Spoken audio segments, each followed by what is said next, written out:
Hai Smart Parents, jumpa lagi di channel YouTube saya Dr. Drew, spesialis kandungan, di mana kita bisa ngobrol santai bermanfaat mengenai kesehatan kehamilan dan juga kandungan. Kali ini kita akan bahas topik yang ringan-ringan aja nih Smart Parents, yaitu amankah obat bebas dalam kehamilan?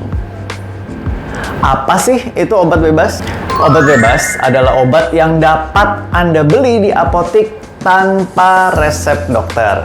Obat-obatan ini sangat bervariasi, termasuk pil, bentuknya krim, atau obat tetes mata contohnya.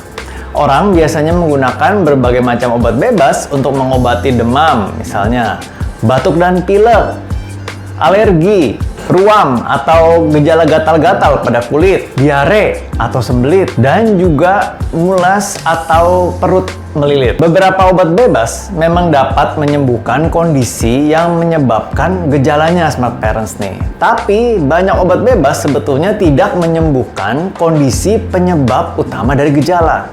Sebaliknya, obat-obatan ini hanya memperbaiki gejala untuk waktu yang singkat. Apakah obat bebas itu aman dikonsumsi selama kehamilan? Ya, beberapa mungkin aman, tapi yang lain tidak aman.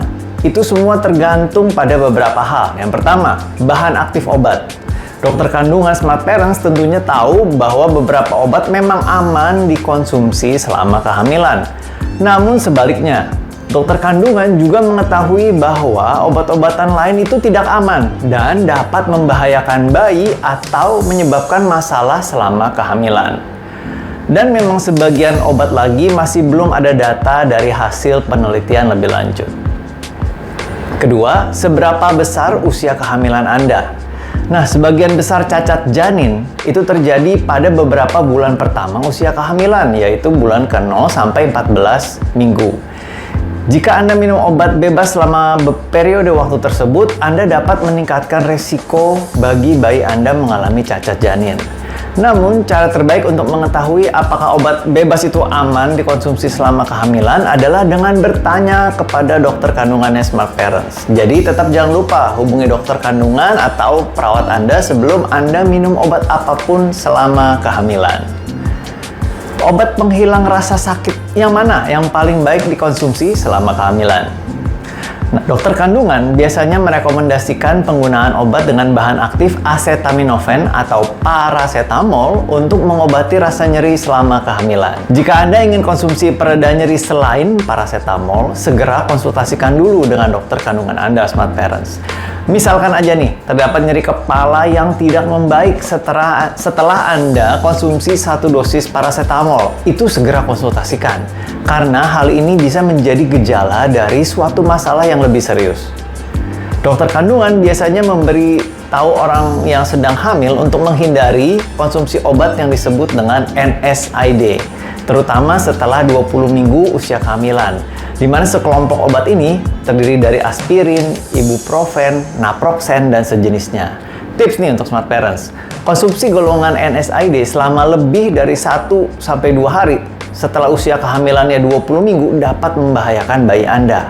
Terkecuali Smart Parents, jika dokter Anda telah menyarankan untuk konsumsi aspirin dosis rendah selama kehamilan Anda. Apa yang saya bisa ambil untuk mengobati sembelit?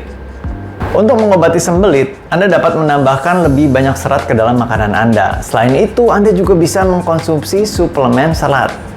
Jika sembelit Anda tidak kunjung membaik, segera tanyakan ke dokter kandungan Anda tentang konsumsi obat yang disebut dengan pencahar, di mana obat-obatan ini dapat melancarkan buang air besar.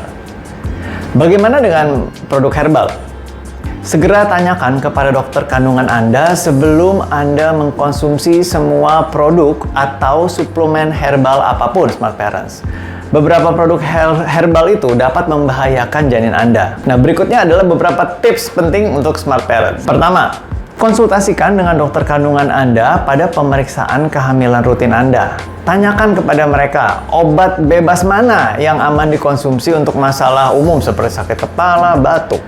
Dengan begitu, jika Anda mengalami masalah tersebut, Anda akan tahu obat mana yang boleh atau tidak digunakan. Kedua, bertanyalah kepada dokter kandungannya Smart Parents jika Anda tidak yakin bagaimana cara menggunakan obat-obatan.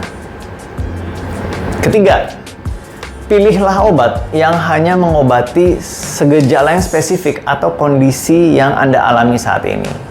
Dan yang keempat, jangan lupa buang obat yang sudah kadaluarsa Smart Parents. Sekian info dari saya, semoga bermanfaat. Silahkan subscribe, like, share, dan komentar. Sampai jumpa di video saya selanjutnya, dan salam sehat.